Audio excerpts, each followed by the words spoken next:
8, 7, 6.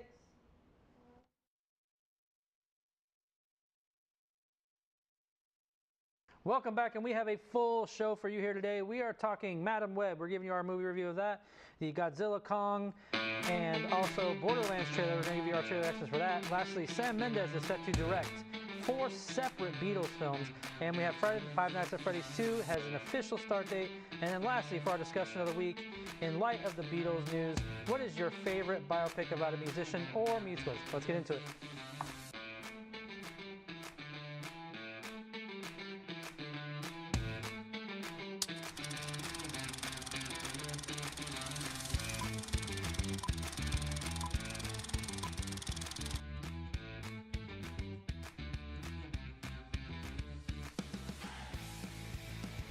Welcome everybody to ReelTime RoundTable, where we give you the best Hollywood-related news here on YouTube. I am, of course, your host, Josh Williams. I am also your host, Jordan Burke. And I'm Nolan. Nolan from the good old D&D show. Thank you. Appreciate you coming on today. How you guys doing? Good. Good? Pretty good? Good. Very good. I'm happy to be back. So we saw Madame Webb. We'll talk about it here in a minute, but I find it funny. We saw Madame Webb, and I asked you if you'd watch it so you can talk about it with us. What was exactly you said? I want you to say exactly what you said because that was funny. So I don't remember what I said. I think it was a moment of passionate rage and refusal, and I think I really just did not want to see this movie. No, I remember you said I think I will save my time and my money. Yeah. And the thing is, I have the AMC A-list. I would have gotten it for free, but I would rather save my free money. I'm kind of excited this week. I'm getting stuff rolling finally for my short film, getting things prepared. Our esteemed Floor and my producer Sam, we're gonna start getting stuff rolling here. I'm excited for that. That's been my kind of week. So, other than the show, getting that rolling, I'm excited. But let's get going. What's our first topic? You guys want to talk about Madame Webb? I want to talk about Madame Webb. Yeah, I have opinions that I think differ between these two, but I'll let you guys go first. Who wants to start? Nolan, do you want to start first? Yeah, because I will say I did watch the trailer about 10 times because I had to keep making sure that it was real. Real. And yeah, so here's some of the Madame Webb stuff. I did not know that the Sony Marvel stuff was gonna keep going. I knew that there was obviously Venom, and then there was Morbius, which was hilarious. I did fall into the trend. I saw that in a 3-piece suit. I have got the pictures I can show you afterwards. But, what made you wear a 3-piece? I was like, this movie's gonna be terrible. You guys want to go? Oh, so okay, you did it ironically. Okay. Yeah. Okay. No, real big event. I thought you were going thinking it was gonna be like an amazing film, and you dressed up for that reason. No, not quite. But with Madame Webb, I watched the trailer, and then I watched it a couple more times just because I was in a little bit of disbelief about just how it looked. Some of the line deliveries and everything. He was in the Amazon researching spiders with my mom when she died. There's no way that a team of humans were on set present for... Oh, they were. Well, I mean, yeah. Experienced ones, apparently. Yeah. Except, we'll talk about that. I'll talk about that. Yeah, but other than the trailer, I really don't have much to say. It looked kind of bad, but I may be wrong. So you guys who saw it... Well, before we get into our thoughts, I'll get into mine. I'll do mine first. Some people had that hesitation to do, but according to Rotten Tomatoes, you guys saw in the thing there, 211 reviews, it's at 13%.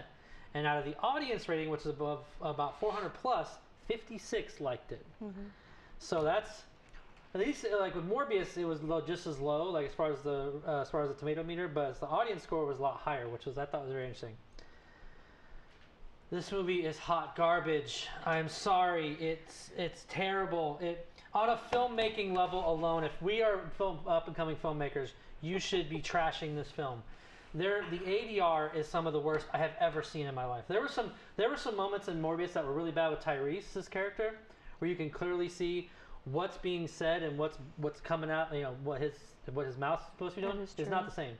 There's one scene where the main villain Ezekiel is talking with his computer tech person, and it was a good 3-minute scene. It was all ADR, and you can clearly tell the whole time. It was cringeworthy to actually, and most of his lines were ADR. And like with ADR, you're supposed to do, of course, like the voiceover and natural sound to help make it blend and sound together. No, you can clearly tell it's ADR through the editing process itself.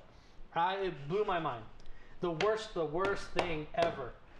And I'll talk about some of the other things that I may have liked, but also just like the actors and everything like that. But I'm just talking on a filmmaking level alone. There is a scene where she is giving resuscitation to one of her colleagues, and there's like a little edit there. There's a 2-second frame. You can clearly see the boom mic in frame. I kid you not. I didn't know how that was even possible. How did someone who edit this and the producer's director go, oh, that's cool. I didn't notice anything, but it's fine. I actually feel like that's been happening a lot lately, Yeah. just in a lot of things. Like that happened once in The Mandalorian, I think, or Did it some happen other. in Mandalorian? It was some Star Wars show. Okay, I think it was. I wouldn't think the but, Mandalorian like, would do something like that. Yeah, well, I mean, I'm just saying, like, it just feels like a lot of the little mistakes have been getting let through recently. Like, I've caught boom poles and stuff. Yeah, and I'll give some more thoughts. I got your brief thoughts before the show. You did. Jordan, what did you think? So I went and watched this last night, which, by the way, I went by myself. If you've never gone to see a movie by yourself in a weird. theater, you should try it, though. I mean, I don't mind it. It's okay. But It was a little relaxing. I kind of liked it. I'm pretty sure I was the only one in the entire theater, though. There was no one in the lobby. There were 2 other people in the actual showroom in the theater. And then when I left, no one was there. But this movie is not fantastic, but it's not that bad. Everyone is claiming it's the worst movie in Marvel. It might be, but it's not that bad. It has points that are good. I think we have to remember it's set in 2003. It looks like it's set in 2003, which I think showing that today is impressive to be able to do. But there were many moments, the storyline, the idea of the storyline is fantastic. It's the origin story of 4 heroes in one, and they all have their own little characteristics. It's good. The execution of the story was not presented very well. It felt like, to me, they needed one more person to read the script and go, what are your thoughts? And then it would have been fantastic. But the cinematography was good. Aside from the boom mic, okay, I understand. It was good. There were moments it was good. The Dutch angles, it made it look like a spider hanging off the wall. It felt like reading a comic book. It is not as bad. It's not the worst movie on the planet. 3-headed shark attack does still exist. You have to remember that. It's not that bad. I had a great time watching Shark Attack it. is a sci-fi TV show movie. So? This is a Sony property. It's not that bad. Okay, I will say there's was one good. scene I actually thought was edited well, Yeah. and it was pretty good. It was the train The scene. train We're not going to go into spoilers here. We I mean, can't. We won't. Who's going to see it? But, I mean, besides that. But the train scene The train scene was good. was good. It was really edited good. well. It was But there really was, good. The screenplay also really bugged me. The writing was really sometimes like you would see an action take place and you'd see the character development happen. Then the character would just say it. It was very fast. It but felt like it needed to. There needs a little more detail in how they got there. But there was moments like that where you would see visually the character development happen, Right. and then the character would just say that development, and you're just like, we didn't need you to say it. Yeah, where she's. And I won't give details away. yeah, we won't go into spoilers. Sorry. But I think that's how I can kind of briefly say that, and it kind of shows honestly because the screenplay is not the best. I mean, the screenwriters they wrote Dracula Untold, The Last Witch Hunter, Gods of Egypt, and Morbius. They wrote the ones who wrote that for Sony. Okay. So that to me was a big red flag for me. Red But flag. other than that, Big red flag.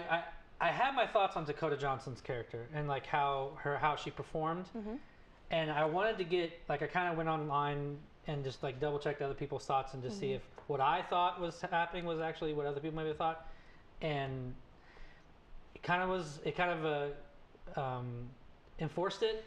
It seemed like Dakota Johnson was forced to be there, and she did not want to be. Like her deliverance of her lines I could see that. was almost like she just was there for the paycheck and didn't. You know what I mean?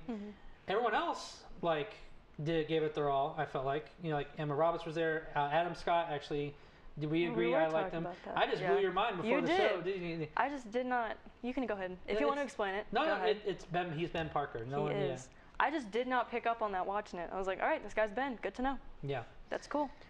All of the marketing, like the interviews and stuff, it looked like a hostage situation Yeah. with A little Dakota bit. Johnson. Yeah. It Dakota was Johnson, like, even for that, It was like a blink twice if you need help. I Type heard. deal. Hold on.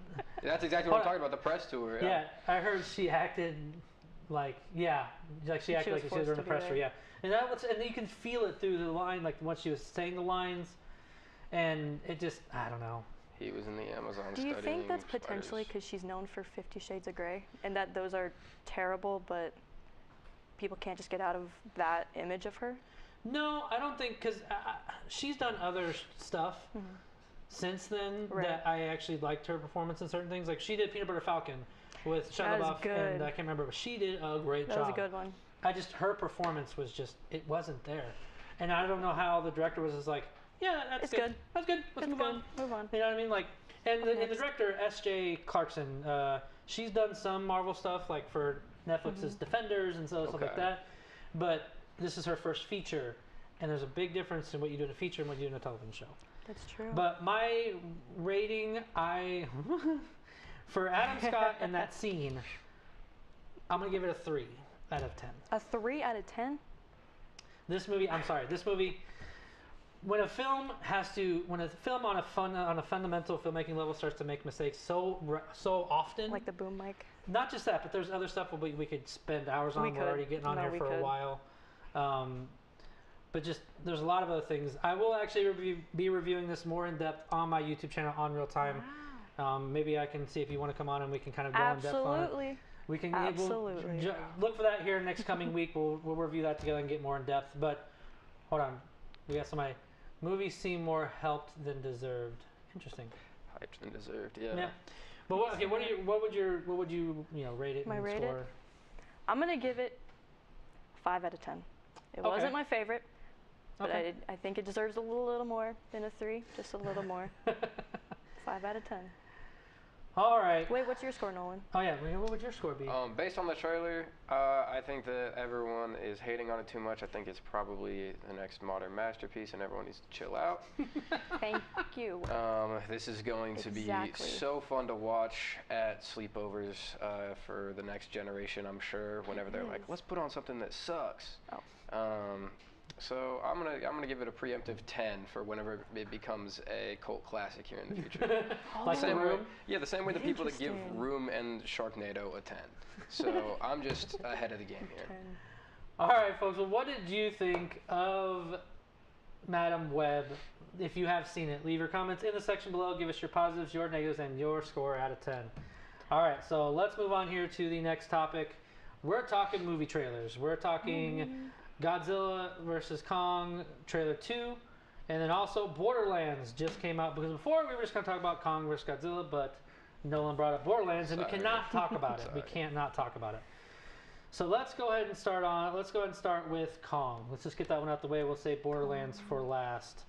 You brought this to the attention. I'll admittedly, I've heard of the game. I've watched some stuff online. I never played it myself. Or sorry, I got on Borderlands, but I said we talked about Kong first. My bad. That's how it works with my brain sometimes. But no, we saw trailer number 1 for Kong. Now we're seeing trailer number 2. We're getting a little more information. What did you think of the trailer?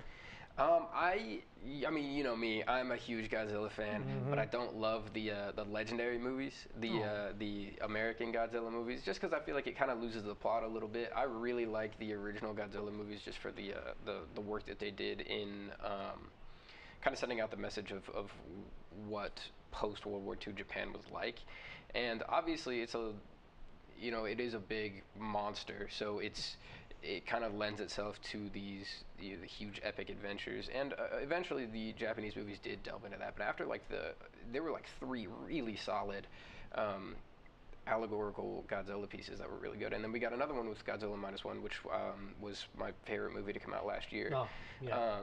But the American Godzilla movies, I just don't really care too much about them. They look great. I will say that the Godzilla King of Monsters has some of the coolest cinematography that I've seen just in terms of movies like this. It looks awesome, and I think the new Godzilla vs. Kong could also look pretty cool. I'm just not going to love it very much because I know that it's kind of a bastardization of Godzilla, which I care about a lot. So, I think it'll be cool. I can somewhat agree with that. I mean, it's true they don't stick to the original thing. Right. But for me, I mean, Jordan, can you agree? Like, for these Godzilla movies, it's more about like for me, you go because they're not there for the plot, the characters. Like the characters aren't nearly as good as what you see from like -1 or the original. But can you agree it's like one of those blockbusters where you just go shove popcorn in your face and like stuff? Is that kind of the vibe you get from this one too? Yeah, I feel like it does look good, and monster movies are always fun. They're always great to watch, but I feel like it's something that if you're a fan of both of them, or even one of them, you're going to go see it, and you're probably going to have a good time. It's probably going to be good. But I feel like you definitely have to have followed both of them, be a fan of them to enjoy it.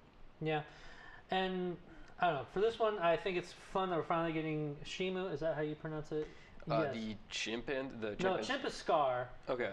Shimu is the one that breathes ice. Okay.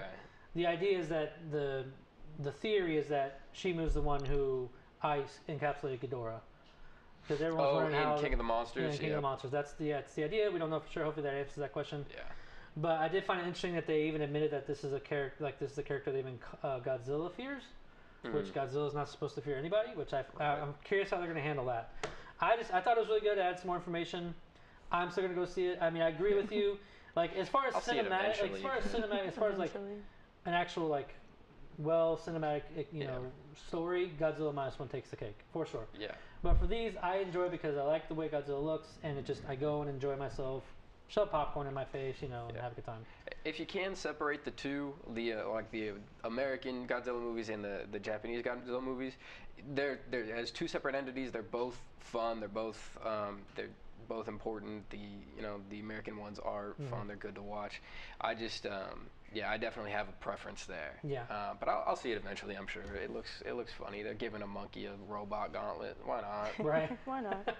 I might.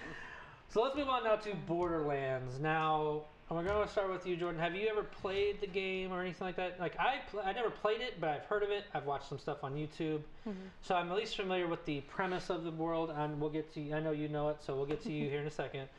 But what did you think of the trailer, not knowing much about it then?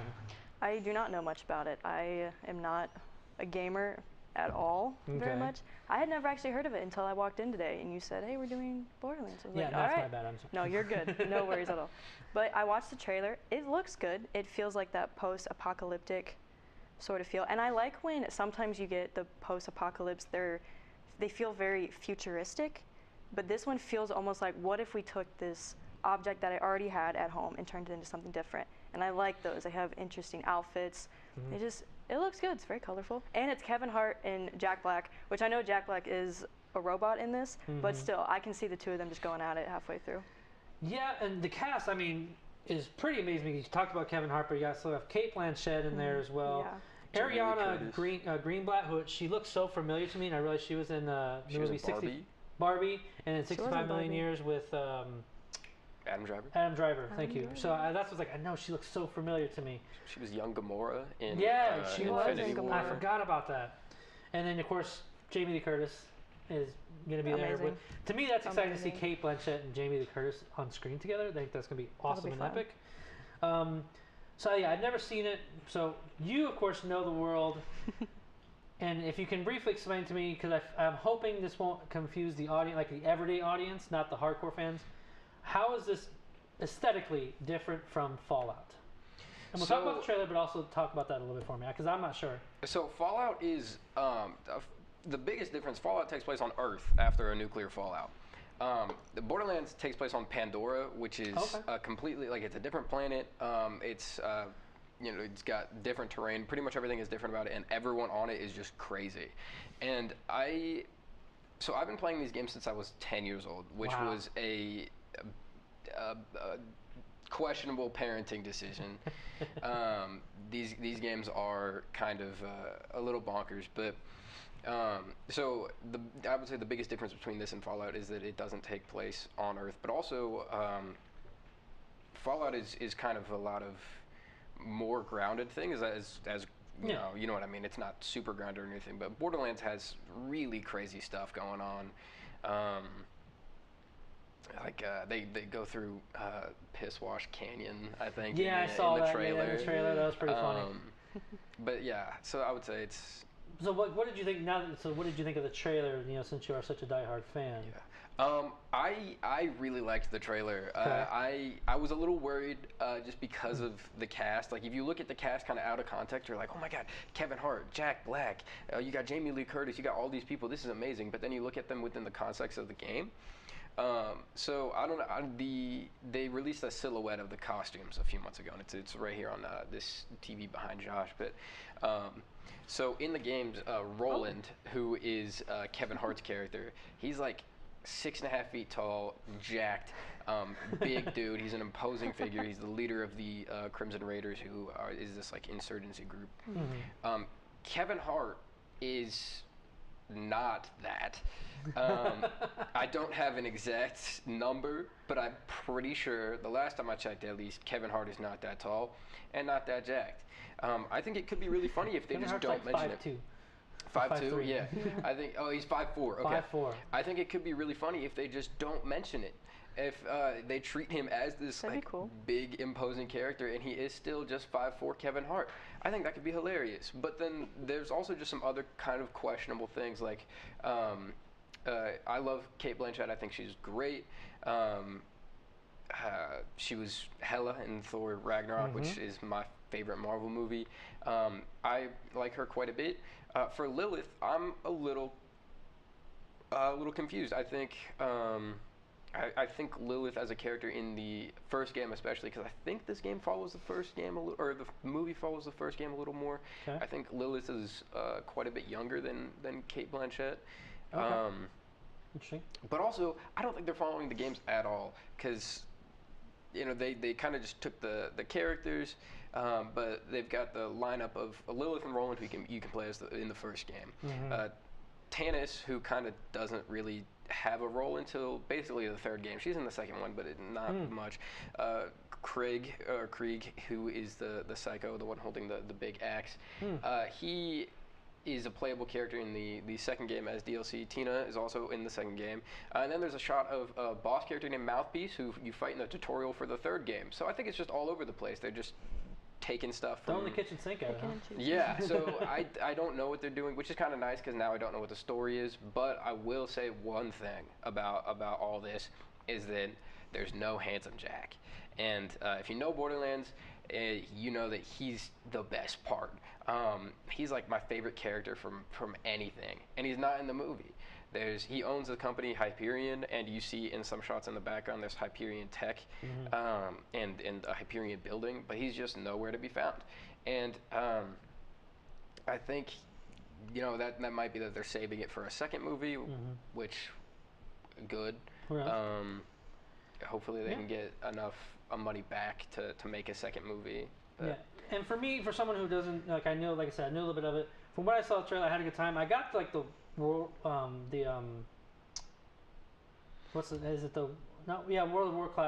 Warcraft film that they did recently. That was like the vibe I got from it, because like it was still very fun. You have a good time with it, kind of thing. So we'll see. I think I enjoyed it. Maybe we'll see how it goes. But any final thoughts before we? I think if you're a fan of the game, there'll probably be... I'm hoping there's good Easter eggs in there for fans of the game. Same. I'll be locked into that screen. I'll be looking for everything. All right, leave your comments and your thoughts about both these movies and let us know what you think. Up next, one of the most category that I am very excited for, Sam Mendes, who has directed 1917, one of my favorites, American Beauty, and many more, is set to direct a biopic for each individual member of the Beatles. I love the Beatles. I am very, very excited for this.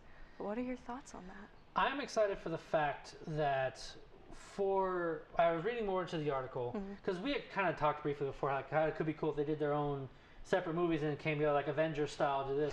Apparently, reading more into the article, all of them are going to be released in 2027, and they're all going to be the same movie, but looked at from different perspectives. Like each of their own perspectives, kind of based on like their time as together leading up to their eventual breakup. I think that's what the rumor is. But I think that's a very interesting take, because from what it sounds like, they're going to shoot it all like in one production schedule and then edit them separately for separate films, which I think is interesting. Extremely interesting. Like Very ambitious too. Yeah. I think to say we can make 4 whole movies in the span of 3 years, they'll be ready. They said summer 2027, right? Like specifically. Yep. That's biting off quite a bit, but I think they can do it. I think with this they'll maybe reuse some scenes in some of the different movies just here and there. But I'm very excited. I'm also a pretty big Beatles fan, so I'm very ready for this. I find it funny. I was just now trashing Sony for Madame Webb, but it's Sony and specifically Columbia who are producing these with Sam Mendes, which I mean Columbia has a great track record. I think Columbia themselves has a great track record for making really good films. They do. So I mean I'm all for this. I mean what do you think? I mean you're one of the big Sam Mendes film. Like I love American Beauty. I grew up on that one. American Beauty. But 1917 for me, like Birdman originated the one take kind of thing. Right. But for me 1917 took it on a whole new level. You know what I mean? But I love Sam Mendes. He's a phenomenal director. He just has that brain that you're like, I want to pick at it all the time. But I think if these are done carefully and the details are done very, very carefully, they can be fantastic. As long as they stick to true events and they don't try to make up things that we might want to see differently. I think they need to stick to who the Beatles are, each individual person. Maybe show the ugly stuff. We all know the Beatles were not the best within with one each another. other. Yeah, with each other. Yeah, they did not have the best relationship all the time. I think if they show that, it can be really good. Do you guys have a favorite Beatle that you want to watch? Are you is there a specific one that you're excited to see? We were talking about this a little bit briefly, I think a couple days ago. Yeah. I mean, you can call me Mark if you want, but Paul McCartney, I'm really interested to hear him. Fair. And minus the stuff that the allegations that were against John, well, not allegations, but with John Lennon, but just curious to see his point of view on it, everything John Lennon. But yours, I was surprised when I heard yours. Yeah. I am a huge George Harrison fan. George is my favorite by far. And I'll probably see all of them. Maybe not when they come out, but I'll see the George movie first. I'll probably see Ringo. I'll definitely see Paul's eventually. I am not watching the John Lennon movie. John Lennon is a deadbeat and a bad person. He had the worst solo career after the Beatles broke up, and I just don't like him very much. So I'm not gonna watch that movie. I thought the reason I wanted to kind of see John Lennon is because of that reason alone. I think it could be a very interesting story to tell that what happened to him afterwards. You know what I'm saying? Yeah. I don't know what they're going to do, but that's the only reason I thought would be very interesting. It could be very interesting. I mean, his death was one of the most important things to ever happen to music. Yeah. So I think that he has a very interesting legacy and a very interesting story. I just think that the stuff before that is stuff that would upset me quite a bit.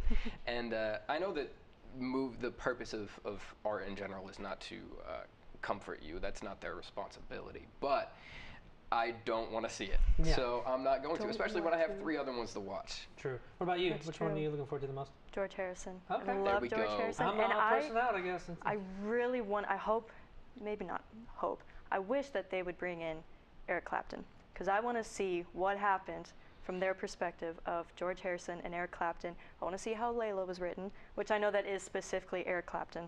So that probably won't be shown if they do decide to show it. But I like George Harrison. I always felt like in the Beatles, George Harrison and Ringo were just kind of chilling while the other two just went at it. I could be completely wrong, but I feel like I hear a lot less about those two. I feel like Ringo's is just going to be an acid trip, but that's me. That might be cool. I hope so. That might be pretty cool. It might be. You never know. What do you guys think of this news? Are you excited to see this kind of very innovative way of storytelling, kind of telling the Beatles through 4 different films, through the same, each of their perspectives? Leave your comments in the section below and let us know your thoughts. Let's move on here to our last segment. We'll kind of brief talk about this. There's not much to talk about, but it's exciting to talk about, so we can get to our discussion of the week. According to comingsoon.net, Five Nights at Freddy's 2 officially has a production start date of July 1st. And as of right now, everyone who survived the first film is set to return. Now, your guys' generation grew up more on Five Nights at Freddy's at a younger age than me. I knew about the games, through my little cousins and, stuff like that. So, knowing that I thought Five Nights at Freddy's, the first one, was actually pretty good. I enjoyed it. I had a good time, and I think you guys both loved it too. Let's start off with you, Jordan. How excited are you the fact that this is a quick turnaround and the fact that we're getting a second one? Yeah, that's kind of fast. That felt very fast. I enjoyed the first one. I'm not a huge, like I said, I'm not a huge gamer, so I didn't get into the Five Nights at Freddy's games. But the first movie was good. Matthew Lillard is set to return as his original character. I am very excited. I love Matthew Lillard. But I think if it's close to as good as the first one, it has a lot of potential. Yeah, I really agree too. I'm just curious how they're going to go from here, given the fact of the ending. It's true. I mean, I don't want to spoil the ending, but I'm just curious how that will work out. It did come out. I guess. If you haven't seen it yet, you might not go see it. Yeah, that's true. But given the fact that oh no, Five Nights at Freddy's forever. I know Sam loves Five Nights at Freddy's. Sam is obsessed with Five Nights at Freddy's. But given the fact that it's how it ended, I just don't know what do you think will go from here. But how do you feel about it? It's such a quick turnaround. Well, I'm sort of conflicted. I feel like there was a lot of. They did do a good job of listening to fans for the first movie, and there were quite a few things that were really good, but there were also a lot of changes. I think quick turnarounds in movies is usually not my favorite thing to hear, just because the studios want to capitalize on the franchise. Right, but it's usually it's sort of a bad omen for me, because I always think, oh, they're not going to have time to fix the things that were wrong with the first one. However, that's how the games came out. There was like once a year, every year for a long time, and in the games, the second one is where stuff starts getting real. So hopefully the movies follow the same thing. You're talking about with the ending, where they're going to go from here. They're just going to make different animatronics, and that's what they did throughout all the games, and it works every time. I am such a sucker for it. I didn't get any jump scares for that one, but yeah, I'm surprised. I'm good to see Dawson does. There were some good jump scares in that one. There's some good, well-warranted ones from the first one. I don't know. I think it's pretty interesting that July 1st. I mean, it just came out like a year and a half ago. Not even that. Yeah, like October, right? Yeah. So it wasn't that long ago. But Josh Hutcherson is he's 100% in. He's ready to continue on. So we'll see how it goes. I mean, we'll kind of continue to the more news we get, we'll keep talking about it, because I know everyone here loves Five Nights at Freddy's, and there we are. We do. All right, so let's move on to the last topic. Yay. The last topic, our discussion of the week. We are talking in light of the Beatles getting their own biopics. To me, I love biopics about musicians or musicals themselves. So we're going to talk about what are your guys', you can do either one. Of course, we all know which ones are which, but what are your guys' favorites? We'll start off with you. The first one. Yeah. So I have not seen a lot of these. When we were talking about this as a topic, I looked some up and I was like, oh my god, I've seen like 3 of these. But there are a couple that because all of them that I've seen have been pretty good. Musical wise, this one right here, La La Land, changed my life. Maybe the most important. Yeah, maybe the most important movie I've ever seen. I won't get into it right now, but I love La La Land so much. There's a look on Sam's face that's very concerning to me. It's a terribly sad movie, and it's amazing. But just like a musical biopic, I would say Weird, the Al Yankovic story. Well, yeah, that's good. I went into that one thinking it was going to be real. Ah, okay. 8 Mile's a good one, yeah. Mamma Mia is another good one. I love ABBA, so Mamma Mia is great. So I went into Weird thinking it was gonna be like a real biopic, and then in the first like 10 minutes something happens. I'm like, oh wait, this is way better than I ever thought it was going to be. So that one is pretty easily my favorite one. What about you? What's some of the musicals or biopics that kind of stayed out to you that are some of yours? Because I think some of ours might overlap a little bit. I think so. But I'll give mine here in a minute. I have a list. I think I have probably 15 movies on my list. I was like 3 per. I just started typing. Yeah, that's fine. There's a lot of good ones. But my favorite, I'm more of a musical kind of person. I like biopics, but I'm not a huge fan. But musicals are more for me. My favorite musical of all time is Rent. Oh, okay. I love Rent. Okay. My favorite, I grew up on musicals. My dad was a huge musical theater person. He did musicals in college and in high school, so I grew up on them. But Rent is number 1. Grease is number 2. I've seen that movie Grease is on my list. I've seen it Grease. at least 10 times, at least. And then Phantom of the Opera is my third favorite. I guarantee I watch it once a year. It's good. What was the last one? Sorry. Phantom of the Opera. Phantom of the I was Opera. also a choir kid in high school and in middle school, so I was like, I could totally be Christine. I can't. I learned that very fast. I can't. So I do love musical. I do like musicals. I'm not as much as biopics. There's a lot out there. I mean, you could talk about Ray. You could talk about all these different ones that are like really top tier.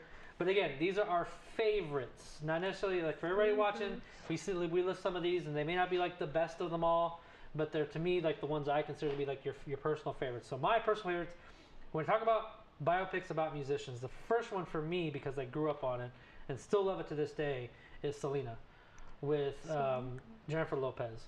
Like, doesn't have the greatest Rotten Tomatoes score. I mean, it's like 60 or something like that. But Jennifer Lopez did a fantastic job with that film. And like James Earl Jones is in it, playing her father. Like, it's just, it's a great movie, and it still makes me tear up at the end, no matter what. I don't know how it does it, but it does it. I mean, have you seen it before? Or no, but I know her story, and I know it's crazy. No, you should watch it if you guys haven't seen it. That's a great one to pick. I didn't know that there was a movie about her until a couple days ago, but yeah, I mean, if it's true to real life, it really is. Yeah, she was. There was a craze about her within the Hispanic community that was unparalleled. It's still unparalleled to this day, that people still love and talk about singing within the Hispanic community. Another one for me, Straight Outta Compton, just recently came out. That I grew up on them as well, listening to their music because of my cousin. I got introduced to them because of my cousin Anthony, and the NWA was just revolutionary during that time. And this movie was very. There were certain things that they didn't quite tackle as far as within their personal lives, but I mean, it kind of launched all their careers, who all are playing those separate members. And then the last one for me, you guys can throw out some other ones for you. For biopics is Bohemian Rhapsody.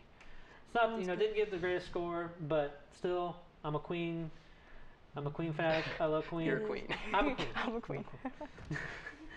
That was good. Sam's over there twirling for some reason. Because we're talking about Queen. But no, I mean, and the actor, who played him was still just as incredible. Rami Malek. I feel like he did a transformative, terrific, role in that film. Have you seen for that movie? I don't think it's in the movie, but there's like an extra that they took the concert from Live Aid and they recorded it. Yeah. The exact same. Like you can watch them side by side. His movements are identical.